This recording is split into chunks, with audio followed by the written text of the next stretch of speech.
love is unselfish. Kasi when you love a person, you should be unselfish. Huwag mo unahin yung sarili mo, unahin mo ibang tao, which is yung sinabi ng Bible.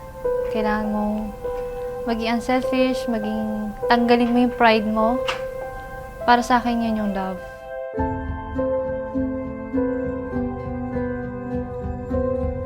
So yung love ay being there together despite of ups and downs.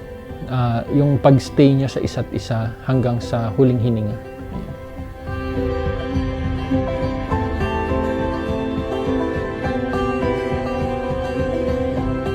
In the course of your married life, you will discover that this love is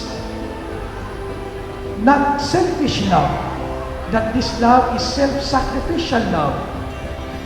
At kung meron man tayong tutularan ng ganitong klaseng pagmamahal, yan ay walang iba kung hindi katulad ng pagmamahal ni Jesus. Si Jesus, nung siya ay nagmahal, ibinigay niya ang kanyang buhay alang-alang sa kanyang minamahal.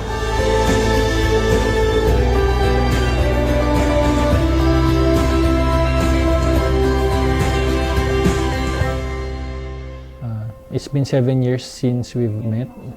A life na parang robotic and nonsense and walang kwenta, naging wonderful and very colorful and very na-overcome natin lahat ng ups and downs. Sabi nga ng isang African quote, if you want to go fast, you must go alone. But if you want to go far, you must go together.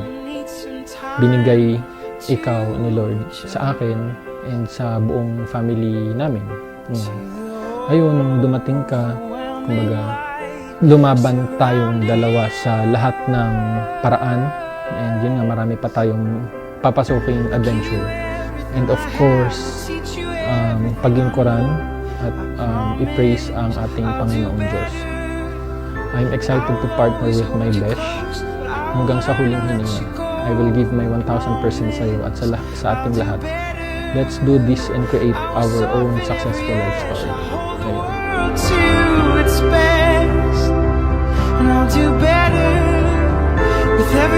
My future husband in Christ.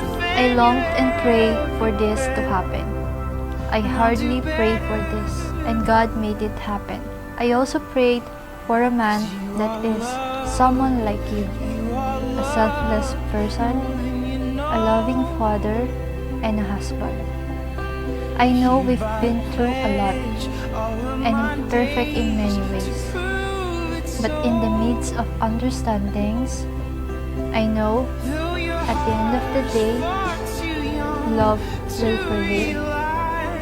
I love you, and may God be the center of our relationship and the priority of each of one of us. I will love you as much as I can. Give you everything I have, I'll teach you everything.